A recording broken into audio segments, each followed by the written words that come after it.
hurricane, a tidal wave. Essence, perfect, life looks brilliant. Give me more of this. I'm out of control, about to blow, and I've been caught in the undertow. So toxic, but I can't get enough. You bury me, bury me. Yeah, you bury me, bury me. You've got me hypnotized. Push me out of myself. You've got me hypnotized. I can see, I can hear, going crazy by the light. It's got me hypnotized. You've got me hypnotized. Can get you out of my hand again.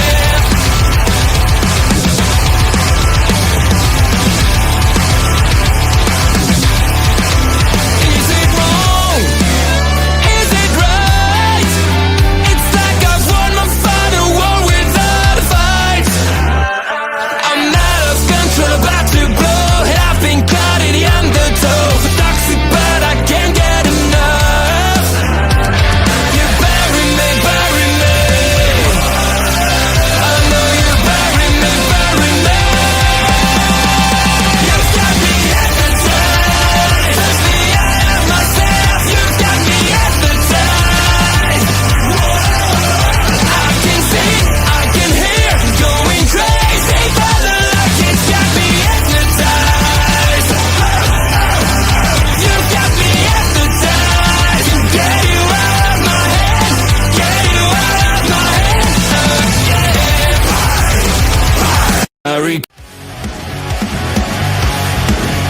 Please note.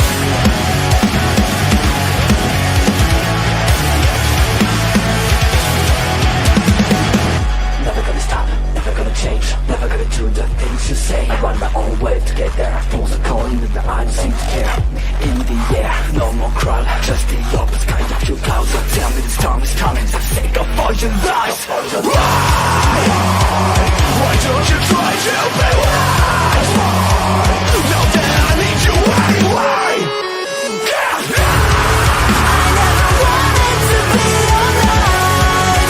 Just to feel like I'm fading. And though my heart breaks a beat at time, I press the lens just to tell you, don't lead the way, don't leave a sign. That I drown with a transparent parade. I feel like I'm fading.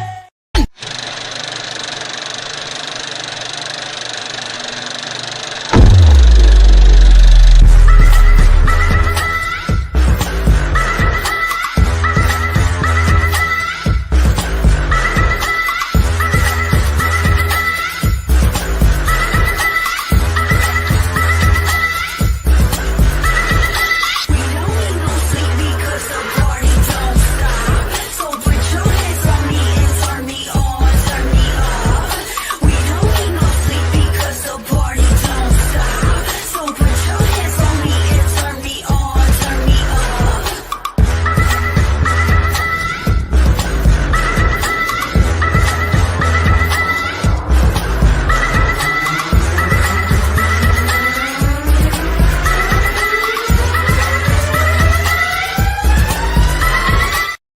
And boom, just like that, it's Thursday night, and you know what that means. It's party time with these guys. We're the Video Bros. I'm Bobby Munson, and the man beside me, you know him as the man with the angelic voice. He is Papa Smokes. Papa Smokes, happy Thursday. How you doing, brother? Happy Thursday to you, Munson. Happy Thursday to our special guest, and happy Thursday to all the wrestling people out there. Happy birthday to. Happy birthdays, happy Thanksgivings to our American friends. But yes, a very special welcome to our guest at this time. He is the son of Kosovo, Berat Gorani. How's it going, guys? I mean, Papa Smokes, I'm sure it's someone's birthday today. We just don't know them. Yeah, I hope so. I hope so. We're always celebrating here on this show as we say hello to our chat. It's Basser up in the house saying good evening, gentlemen. Basser, thanks for joining us here. How's it going, man? And Bobby Petito, Bobby Stats is up in the house. How are you doing, Bobby? Hello to you and your lady friend Diane from us. Thank you for joining us again here on Ring Respect Radio. Now, Here, oh, and one more. We'll give this guy a little notoriety here. It's BDJ up in the house joining us for another Tuesday night. What's up, boys? Welcome to the show. Yes, we're gonna go ahead with this interview though, and I want to start it off. Prairie Pro Wrestling. Let's talk for a moment. This is where Papa Smokes and I got to know of you, got to know your work, starting at least anyway. I have reached out and watched some of your matches through other companies as well too. But I want to talk about that first time coming to Saskatoon to Prairie Pro Wrestling. What was that experience like for you, stepping through the doors the very first night there? I've heard about it for a few people for quite a bit there, and just wrestling with Roberto a few times, and then just kind of got my foot in the door. It was pretty exciting. I'd heard good things about the crowd out here and the entire venue, and just like the different aura compared to other shows. It was pretty straightforward and true when I came in and found out. The good thing was the guy I came up with, we had just finished a long feud out here in Alberta with Colton Kelly, and that was my first opponent. So we went out there, and we sat in the back, and I just said, let's just do what we've been doing. This crowd doesn't know either of us, so that's kind of a low at the beginning, but I still remember to this day, it only took like one sequence, and I heard one fan out there just go, oh, these guys can wrestle. And I just whispered to him, we got him. Yeah. And we had a pretty good match. And ever since then, it's just been fun to come back to, because the fans there are great. They boo you, they cheer you while you're in the ring. They treat you and they react the appropriate way. Outside the ring, when the show's over, they're all nice and friendly to talk to, and they understand that it's a show at the end of the day. So they're a great crowd for sure. That's true. We got Astrid joining us in the house. Hello, Astrid. Thank you for joining us here on Ring Respect Radio. And happy Thanksgiving to you as well, too. BDJ saying the promo king in PPW. That's chic. You guys don't let him talk. Yeah. I mean, Sheiky gives it his best every single time. It just the crowd is a little noisy, even overpowering all the acoustics that we have in the place. But yeah, you and Colton Kelly working that first match together, and we've seen the trajectory that his career in Prairie Pro Wrestling went straight to the Prairie Pro Wrestling Championship. You, on the other hand, took a different route for a little while and kind of mixed it up at the start of our tag team division, having a multitude of different partners, going after the Clandestine Society, who ended up in the Prairie Pro Wrestling tag team title picture at our most recent show. And even getting that victory, it was you and Amir Jordan in Saskatoon that ended up getting that victory over the Clandestine Society. I've become somewhat of a tag team specialist, I guess, so it doesn't really matter who you throw in there with me. Clearly, my tag team partner is kind of busy right now in Saskatchewan. He's the heavyweight champion, so he's taking care of things. So I'm down to do my own thing or just team me up with whoever. And any chance I get to beat up the Clandestine Society, I'm in. Yeah, no, it was a great match too. By the way, that's one of the top matches that we've ever had, and did really well. It was a great opportunity to see you work, and you worked beautifully with Amir Jordan. By the way, too, that was actually a fun pair. And it's first time teaming with him. We actually were talking in the back. I was like, man, we should do this a bit more often. We were talking, spitballing ideas, like if it was me, Amir, and Sheik, how much fun we would have had out there. Oh, it would have been brilliant. It would have been a great time. Gonna put it over to Papa Smokes for some stuff here in just a moment, but we're gonna go to an audience question here quick. Bobby wants to know, who would you like to go up against if you're wrestling in TNA or NXT? Is there anybody in particular you'd like to square up against? Let's see now. We're Dolph's in TNA right now, so that's always been a fun one. And Mike Bailey's over there too. I think he's still there. He might have just had his contract expire. Yeah.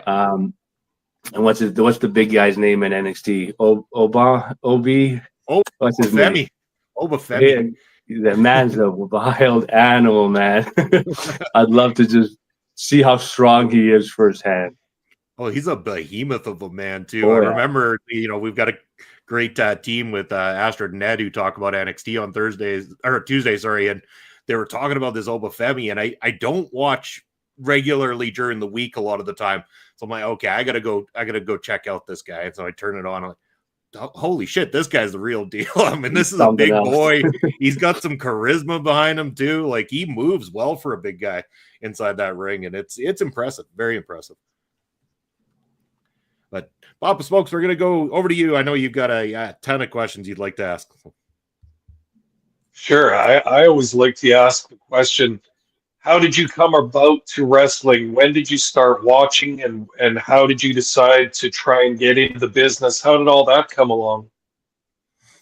So it goes way back. In 99, we, excuse me, in 1999, we moved here from Kosovo during the war and everything. So came as refugees. And one of the first things we ran up, or I experienced was on TV, was watching WWF.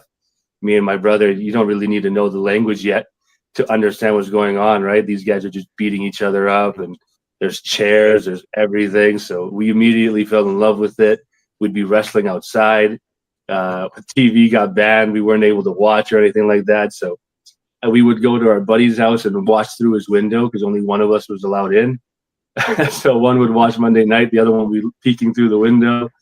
He'd have like a trampoline. We started our own little like backyard promotion, all that fun stuff that we used to do. But not having like the internet or being in a city that had an indie promotion, I didn't even know there was independent promotions until like 2015, I think it was.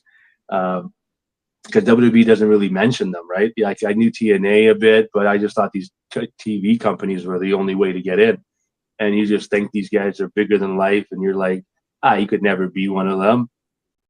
Until like one day I used to play basketball all the time, and trying to make it in basketball, every time I'd make it forward, I'd suffer an injury.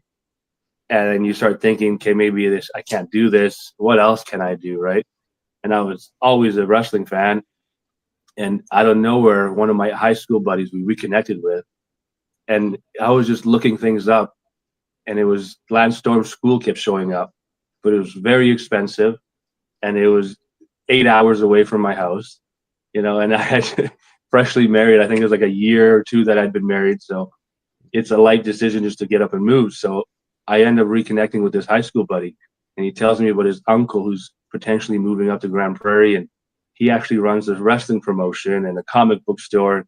It's Tex Gaines. I don't know if you guys are familiar with him out here in Alberta. And so I just go check out this comic book store the very next day. And I've never met this man. And I talked to him for like 2 to 4 hours nonstop about wrestling. Yeah. And he tells me he's bringing this ring and he's going to start a school kind of thing. And I was like, okay, well, maybe this is my sign. Maybe I try it here before forking up so much money and going down there. So I went every day to this comic book store to talk to him about wrestling and everything, because he had trained in the dungeon a bit. So he had stories, and I was just hooked. It took him a little while to get the ring up there. I started training a little bit in my 2016. But then they put on 2 shows, which is where I met a lot of the guys from PWA and here in Alberta and RCW. They came up there. I was able to ref. But unfortunately, due to just certain circumstances, he had to move back to Edmonton. So then he ended up shutting down the school and didn't reopen in Edmonton. But at this point, I was already hooked. I was like, this is what I want to do, especially after meeting the wrestlers. Like Michael Blaze was one of them, and he had just finished wrestling Cody Rhodes. Yeah. And I'm seeing these videos, and I'm like, this guy was just here.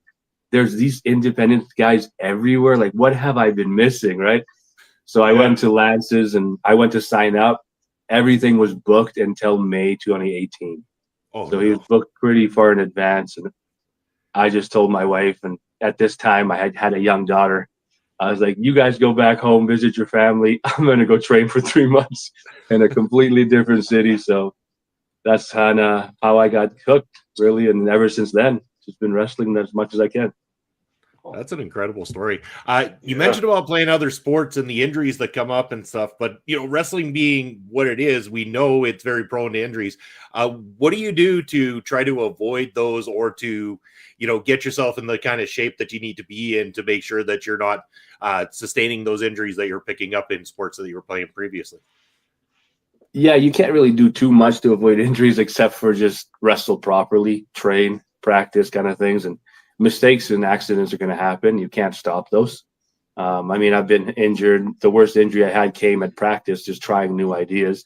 I broke my heel, so I was out for a couple months. And then just small stuff in the ring where I've dislocated my finger. I've been had my bell rock kind of pretty good, seeing stars in the middle of the ring, and it just happens. But as far as preparing yourself, you're going to work out, you're going to go training as much as you can just to be prepared. And when things go wrong, if you're constantly training as much as you can, you're kind of more comfortable in how to protect yourself and tuck last minute, avoid set injuries kind of thing. Awesome. Back over to you, Papa Smokes. Oh, for sure. So you've wrestled quite a bit over Western Canada. What are some of the promotions that you prefer and why? That's a good question. I prefer wherever I'm getting booked for the most part, but Yeah. right now, when I first started, I went to PWA, and the professionalism in the back was unbelievable right in there. So I was hooked to those guys right away. I made them my home promotion. Ever since COVID, though, they haven't been running anymore. And then I was doing some RCW. That's kind of slowed down, and LPW got up and running. And I've been lucky to be there since the first show that they did. And then ever since I've been out in PPW, those are pretty much my two main ones in LPW and PPW right now. I've done CWE before when I've been on their tours across Canada. Whenever they come out here, I try to get back on some of their shows. It's too hard for me to do the full tours with those guys now. It's just two kids, Yeah. a wife, and I moved to a new city and just got a job kind of thing. So you're just a career job. So I'm trying to be able to just get up and travel Canada for a month, right? It's kind of hard. But if they're in town, I'm more than willing to do shows, and pretty much, a couple weekends here and there, I don't mind leaving for. It's doable. But when it comes to every weekend or every day in the week, it's kind of hard. Yeah. Bobby's got a good question here, and we'll pertain this to like independent promotions, especially. Which companies would you like to wrestle at that you haven't had an opportunity to wrestle at? At WWE. Fair. But no, there's a lot out west here too. That BC's a little closer. I wouldn't mind going down to ringside there. I think they're just in southern Saskatchewan. But BC, there's Boom out there, Dusk, New is out there too. I've wrestled for WrestleCore. I'd love to go back out there. Just, I don't know, anywhere that's taking me. What's it called? Destiny, Prestige, anywhere. Yeah, Winnipeg Pro. Probably be another good one. Yeah, that's another one too. I thought about. I know all the wrestlers out there, so Yeah. maybe one day. Yeah, Papa Smokes' his old hometown there. Hey, Winnipeg Pro does some interesting shows, sometimes at the museum and then Yeah, at the those are Burton pretty Cummings cool crowd. Theater too. It's a nice theater. I don't think it was intended for wrestling, but it looks really cool in there. And talking about cool places to wrestle and stuff like that, and I mean, a lot of the crew out in Alberta got that opportunity earlier this year to do the first show at the West Edmonton Mall with LPW. What was that again? Like you're out there in Alberta. What was it like to be out there? The vibe that went on for the opportunity to be in front of such a large crowd at the West Edmonton Mall. That was actually surreal. I don't know if anyone's been to the mall. I mean, when people come to Edmonton, they go there. So if you've been to the ice rink, the entire top area is wide open. Yeah. So everyone's walking there. And when the shows were going on, that thing was packed. It was surrounded. You couldn't order coffee at the Tim's or the Starbucks up there without people just standing there watching wrestling. And then the fans on the ground were full. The bleachers we put up were packed. And the production crew, they brought that screen. That was huge. And just that aspect of seeing that many people there just to watch wrestling was just so unique and cool, that so many random people that I hadn't seen in a few years, or my work colleagues, just texting me, "Hey, are you in the mall?" And like just sending me a random picture because they were shopping, and out of nowhere they see me down there. I'm like, yeah, that's me. And then just wrestling, the noise was a little different. You couldn't hear the crowd quite as normal as you could in a ring or in a normal venue kind of thing, just because of the big dome-like atmosphere in that mall. But you could see them making noise. You just couldn't quite hear them quite the same. But Yeah. it was still a different feeling. It was a really fun show. Yeah, and it was you and Cheek taking on the Voros twins, I believe, in a tag team match, if I'm not mistaken. Getting the opportunity to hit murder on the Voros twins at the end there. Absolutely incredible. And I could imagine the eyes that were on this thing, because again, let's not kid ourselves, the Voros twins have done really well for themselves through social media and their status there. I'm sure that probably would have helped with also getting views on your career as well too at that point in time. Oh yeah, those guys. I thought they were popular until you experience it in person. They couldn't walk through the mall without 5 to 10 people coming up to them, knowing them, asking for photos. They continue to. We went out to eat, and that's what it just kept happening. So you see their numbers on social media, and you go, "Oh, that's quite a lot." And then you see it in person, and every few minutes, there's more people coming up to you. It's just that's a tough lifestyle. That's all I can say. Yeah, but it's one that many professional wrestlers, thrive to be in and stuff like that. When you talk about working for the big companies and everything, it's what you end up facing in the long hours and having people coming up to you all the time, just that opportunity to meet you, take an autograph with you. What's it like for you right now, like on a local level and stuff, when you get some of the young people coming up and wanting an autograph or a picture or anything like that? What is that feeling like for you to be able to have that experience? It's great. Ever since I first started, and like it was so surreal to see people. You kind of think you're a nobody when you first start. I'm like, oh, why are these guys wanting my autographs? But then they come and get your autographs. They'll buy a shirt or a picture if you have anything, and they're going to support you. And you start to see. At first, I couldn't see faces in the crowd because it was just black, right? So I couldn't quite connect with these fans just yet. But the longer I've been doing this, especially now, I can stop and tell you where the said fan was, where they were seated, what they were wearing, what they said, kind of thing. And now you can appreciate it a lot more afterwards when they come to you and they ask for that autograph. You go, oh, you said this in the match. Come over here. You can make a little joke, take a photo together. They'll post it to you because maybe they're following you on social media, and you can kind of have that connection. And then with kids, I've got kids of my own, and being a dad is one of my favorite things. So whenever little kids come up to me and they're just happy to be at a wrestling show, I just bond with them right away because it's just something else. And I'm like, oh, I'd love to take a picture with you. And everyone sees that my daughter's at the shows, and they'll always say something about that too. So it just, at first it was weird because, again, I couldn't connect with the fans just yet, just because I was so nervous all the time in the ring and constantly thinking about everything. Whereas now I'm more calm and everything, which has allowed me to get to know these fans a bit more and realize that it's the same people that mostly come to support you. So that's been the biggest changer. So Basser, if you're still listening, Berat knows where you are in the audience, and that's you yelling that shit out. So better watch yourself there, bro.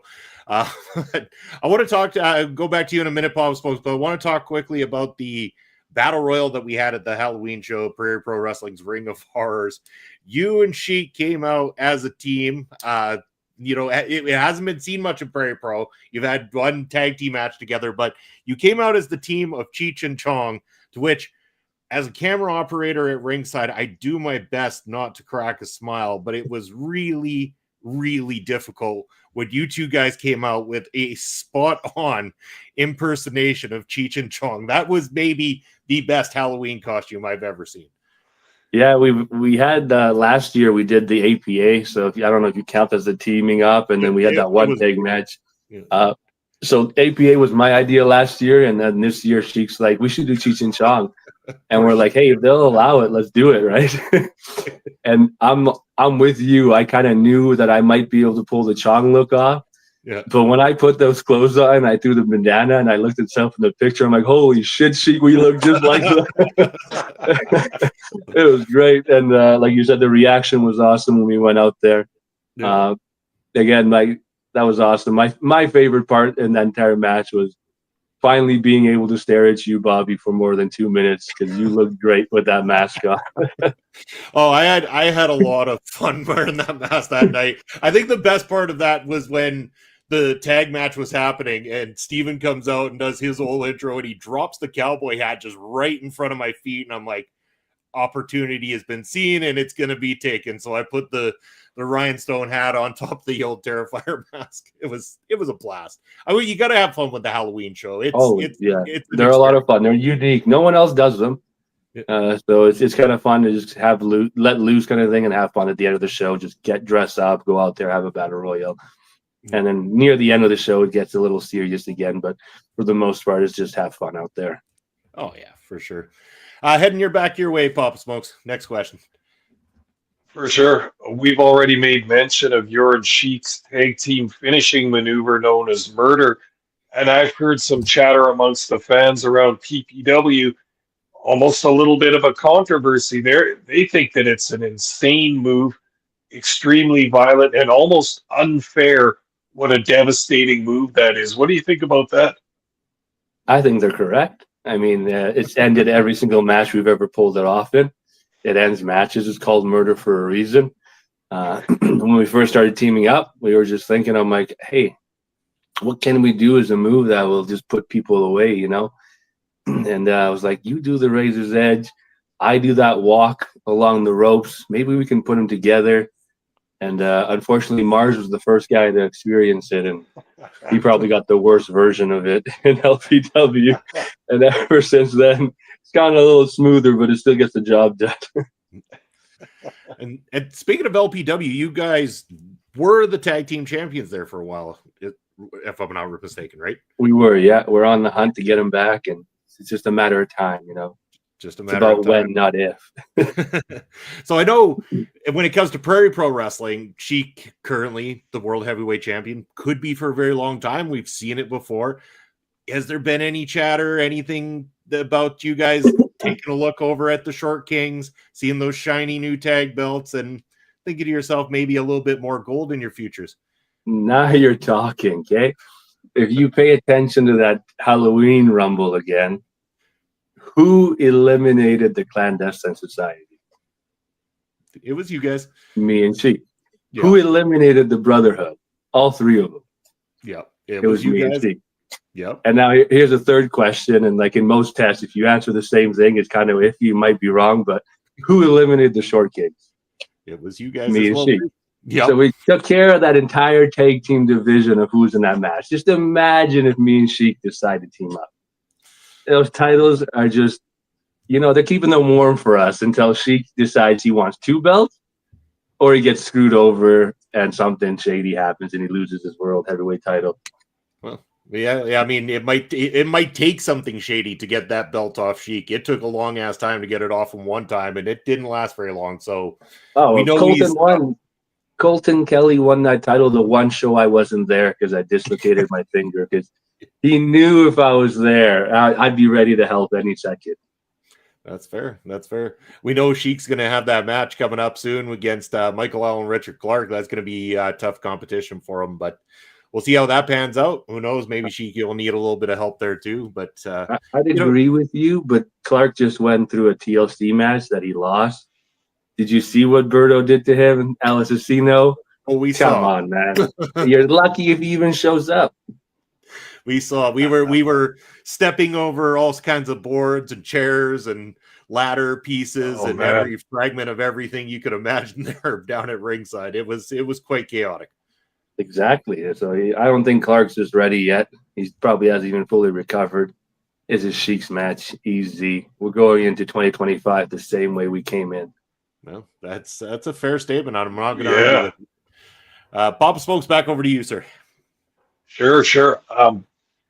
I've been thinking about the concept of jacked and juicy and a certified beauty.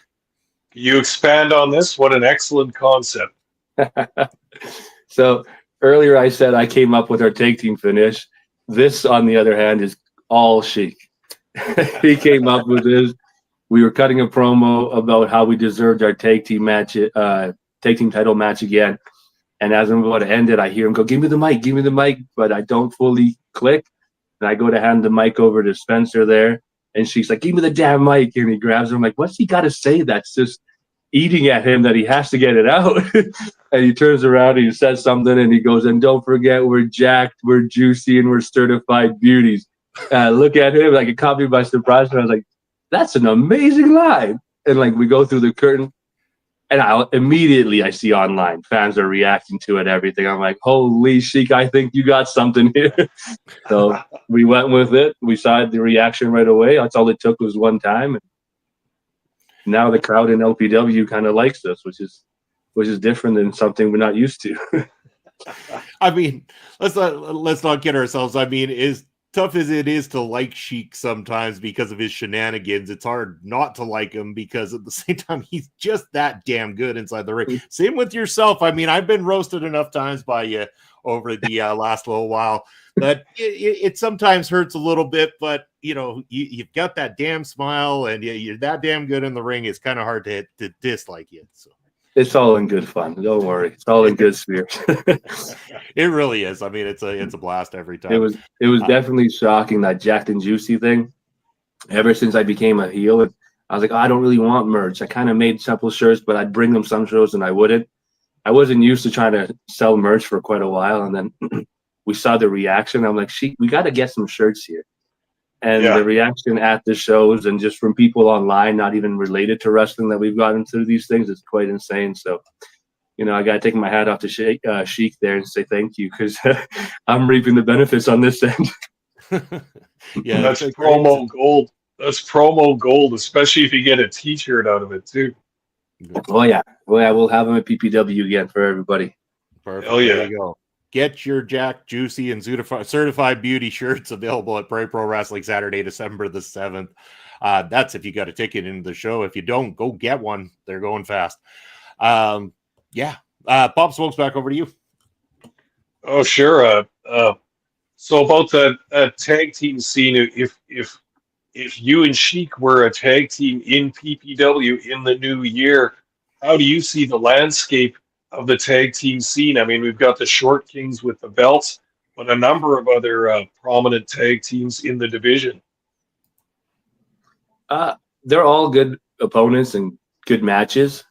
We've wrestled clandestine before. The Short Kings I've never wrestled together, so that'd be a good opportunity. The Brotherhood I've never wrestled. I don't think any of them. I may have had a little match with Bucky in like a scramble or some kind of thing, but it's all new opportunities, new opponents, new people to beat up. So we're down for anything. If that's what gets thrown our way and we're teaming up, then so be it. These guys are all going to eat murder one by one. It doesn't really matter. And don't be surprised if out of nowhere you start seeing like the Short Kings, Clandestine, and all of them breaking up or turning on each other, because we're running the division. Oh, yeah. Sounds like an absolute promise, and I'm looking forward to seeing how it all pans out. Looking at the landscape, Prairie Pro Wrestling, of course, we're speaking of December the 7th coming up. You're going to be there. Looking at the locker room, who is it that you might have your eyes on? Who's someone you haven't stepped in that ring with, or somebody you'd like to get your hands on again that's back there, that opportunity would just be making you salivate at the chance? Well, Sheik's busy defending his title, so I don't really want to team with anybody else and give him a free win. So I'd probably say give me a singles match so I can just show how dominant I am to end the year. I like beating up little Tony Novak, throwing him around the ring, so I'm always down to beat him up again and again. So I'd say give me Tony Novak, a Phil Deadly, somebody like that who I enjoy beating up, and I'm always smiling while doing it. So, give me a Tony Novak. I'll show his Rocket Shoes name, and I'll show him out of the ring, kind of thing. We'll really make that kid fly. You smile while you're beating them up. Meanwhile, they lose their smile in that same process. Oh, they don't enter with a smile when they know they're facing me. All right, back your way, Papa Smokes. Sure. This is kind of a two-part question. You represent the nation of Kosovo quite prominently in your presentation in wrestling.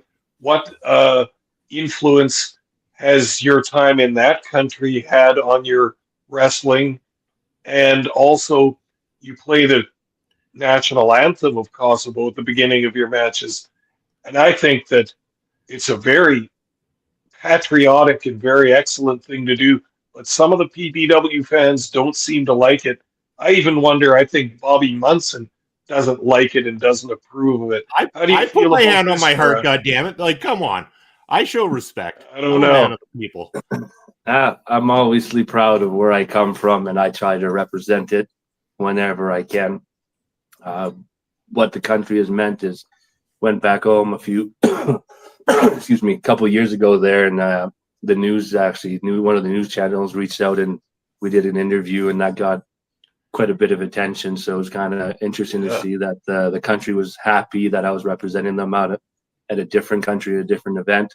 So it just gave me more motivation to continue doing what I was doing. In today's day and age, that type of heel may not be as over or as kind of frowned upon in a way, but I just keep going through with it. And the anthem is kind of just an old school thing where let's play the anthem and make them listen to it.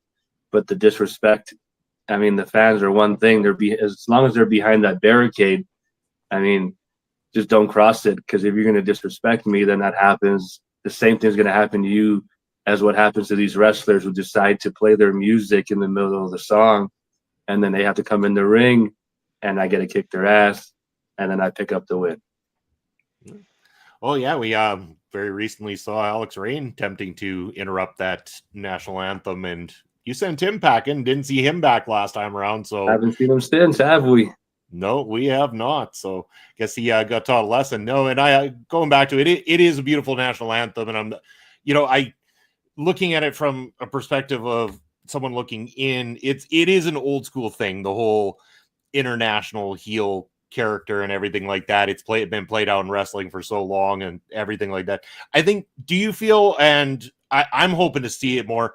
A bit of a shift where people are starting to appreciate more culture and stuff like that, that you're seeing that people are respecting these types of things, and that way of wrestling is going to change that narrative over the next little while. I definitely think it is changing and it is happening. I've been around in Alberta a little longer, so I think the change is happening a little faster. But I have noticed it in the PPW and Saskatchewan area as well, where most people are putting up the flag symbol that I do on my entrance or my post-match celebration things. So, and they're trying to get the high fives and cheer me, and I'm just like, no, not yet. I'm not ready to accept you guys. This is just a solo man crew. But I definitely think it is being more acceptable and not frowned upon, which is a good thing for everyone. It really is. No, it's better to see it that way. Bobby wants to know if you have crossed paths with Zoe Sager before. Obviously, we know this answer, but how about you tell the story? Well, me and Zoe actually started training together in 2018 with Lance Storm. So our paths have crossed in training since day one. As far as wrestling, we were teaming up to start our careers. We've actually had a few matches. Just this last Thursday, I actually just faced her in the gauntlet match, the Word of Salvation. Ended up beating her, and then that was our latest encounter. But I'm always down to wrestle Zoe or team up with her. She's a hell of a competitor. At least for as long as we still have her kicking around the Western provinces. Yeah. Anyway, so speaking of, so Zoe becomes the first Canadian to get the WWE ID stamp. How do you feel about this program, and what have you heard about it? Is this something that you're going to be looking in 2025 to really push yourself forward to try to maybe get noticed as well too, and earn that opportunity? Yeah, I definitely think this is a great program and something every independent wrestler should be thriving for, whether your goal is the WWE or not. I think it's an awesome opportunity that's being provided for everybody. So definitely the goal would be, if this is the first step to get there, then that's exactly where I'm aiming. But as far as Zoe goes, nobody more deserving than her. Like I said, I've been in that ring with her since training. I know she's been the underdog since the start of her wrestling career. So just watching what she's had to overcome and get through, and the fact that she's always at training every day, one of the first people at all the shows and the last to leave. There's nobody more deserving than her. So I got nothing but respect for her, and I'm extremely happy that my daughter's favorite wrestler was the first Canadian WWE ID wrestler. Yeah, and yeah, very, very much deserving. She's gone from that underdog role to now being that person that most people fear when stepping into the ring with her, because she brings a lot to her matches. Bobby's saying you could become the first Canadian male to win to get the WWE ID stamp. That is still an accomplishment that is out there to be had. That hasn't happened yet. I mean, my character may just be the son of Kosovo, but at the heart, I am still a proud Canadian. Yeah. So I would love nothing than to represent Canada as the first male wrestler to be on WWE ID. Oh hell, it would be great to see you get that opportunity. I know we'd be cheering you on all the way. Been always appreciative of your work every single time we get to see you in the ring here in Saskatoon, whether it's catch matches online. Always love the stuff you do. But Bob Smokes, I know you got some more stuff there to ask. For sure. I was wondering, Berat, if you ever go back and watch old tape just to get ideas, to get the juices flowing on getting different moves and stuff like that. What kind of old stuff do you watch if you're going to sit down and watch some? First, early in my career, I watched a lot of the high flying cruiserweight stuff, and in my mind, I was like, I could do that, you know. And then I also watch a lot of my own stuff back, so I'd be watching that back and go, that just doesn't look right, you know. I'm a little taller.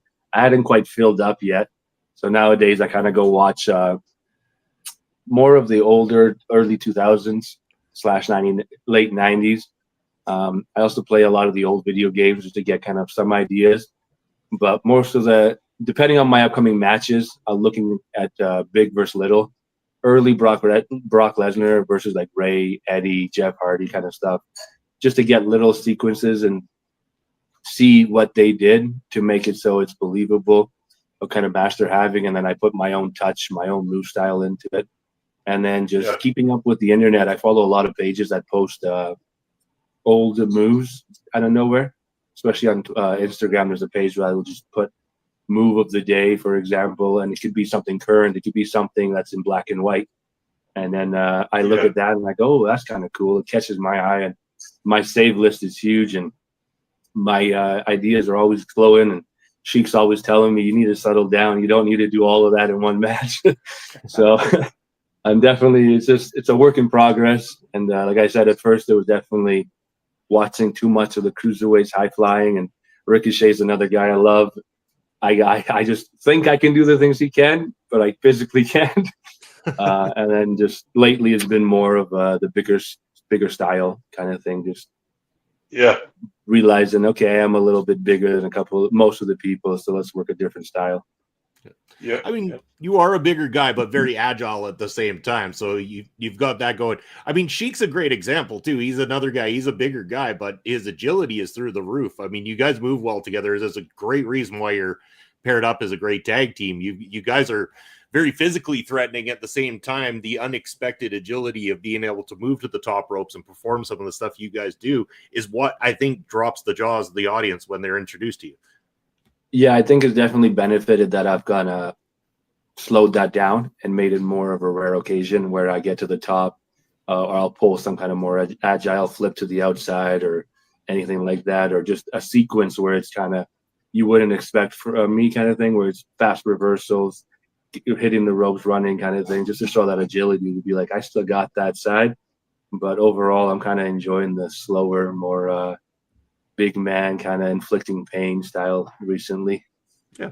Well, it's working out very well for you. You picked up a few dubs in a row here now in singles competition. So going to be having the rest of the PPW roster on notice, I would imagine, at this point in time, fearing they're going to be up on that board saying that they're going up against you at the next show. I mean, just waiting for you to pick up the next W. Yeah, if anybody but Sheik was champion, I'd be calling my shot. But, for now, I got his back. That's right. Well, I mean, if the opportunity arises, I'm sure that you'll get your chance one of these days as well, too. So, Pop Smokes, back over to you.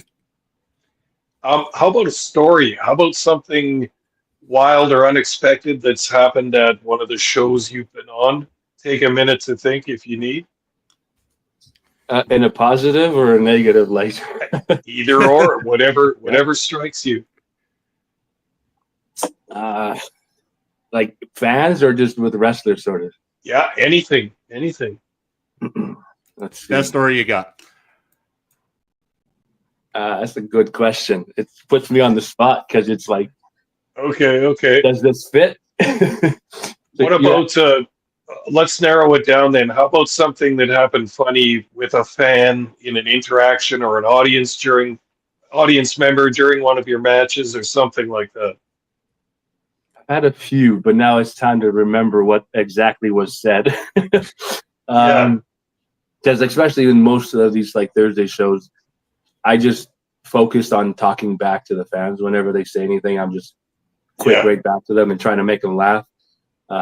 There was actually a PPW one now that I remember, and there's someone yelling something at me, and the fact that I replied so fast, they were trying to say something, and I said something about their mother, and instead of them being insulted, they chuckled, and they looked at me, and then like afterwards, and they said they were going to bring their mom to a show because they liked the joke that much. To this day, I haven't seen her, so I could probably narrow that down to a narrow few people that you can hear their voices every single time in that audience. And I wouldn't be there's a few surprised still. if Doyle might have been the one. I kind No, of it was actually some lady. It was a lady Oh, that I haven't it seen was the a shows lady. again. Yeah. Oh, Doyle my. let let him have it, and they're all good fun. And it was like right beside the bar, and there's a group of like 3 or something, and they were talking the entire match and previous matches and everything. And I just had to fire back, and they all broke and they started laughing, and I was like, all right, I got them. They're leaving me alone now. That side of the arena right there by the bar has got to be one of the craziest sides there is. They got that quick access to all that extra beer throughout the night, and they're standing there, they're riled up. There's some shit said that just sometimes I just kind of look, I'm like, I hope I'm going to be able to cut that down just slightly on YouTube. YouTube might not like some of the things that are being said by the PPW. Yeah, quite a few things you can't repeat. That's what I'm trying to avoid. Where it's like there's a lot of funny stories, but can you repeat them? That's that's the tough thing. It's like, I mean, YouTube is very restrictive in what is allowed and what isn't allowed. Like, even when it comes to what we're doing in the ring, I'm sure we're going to find out very shortly now with Prairie Pro Wrestling what stuff they're going to allow us to monetize and not monetize. Yeah. And that can include some of the actions inside the ring as well, too. Some of the things with, the violent matches like the TLC match might not be able to get monetized for all we know. I haven't tested the theory. We're almost there. We'll find out soon enough, but it's been an interesting matches. You're good. Fair enough. I mean, if they haven't banned any of them yet, it's just a matter of what they'll demonetize versus monetize. And there's always certain words and everything like that. I think there's something like 17,000 different words, and some of them you'd be shocked are on that list that YouTube will demonetize you for utilizing in any way, shape, or form. I'm not surprised. Yeah. Yeah, that's like why I'm trying to watch it, because I mean I've had my fair share of inappropriate comments thrown my way, whether they've been race related or not. And like I said, I just usually fire something back at them, make it lighthearted, and they just go, oh, okay, it's just a character. And then I leave it at that. And most of the time after the show, they go, oh, man, I'm sorry, I just slipped out. We just move on. Yeah. Shit happens, especially when people are drinking and watching wrestling shows. That's what it comes down to. As long as it doesn't go too far. I mean, we've had a time or two where we've heard things go a little too far and people have been asked to not come back or anything like that too, because I mean it happens. You deal with it. We want to create an atmosphere that isn't, I mean, we want people to react and interact with everybody and stuff like that, but there's a line, like there's this line, you don't cross it. We allow you to teeter near it, but just don't cross it and then you'll be fine. But yeah, at the end of the day, it's entertainment. And there was another occasion when we were selling merch. It wasn't even directed at me. It was directed at one of the other wrestlers who I'm close friends with in real life. So I had to step up, and we just had to tell that fan, hey, buddy, take it easy. And I think it's a show.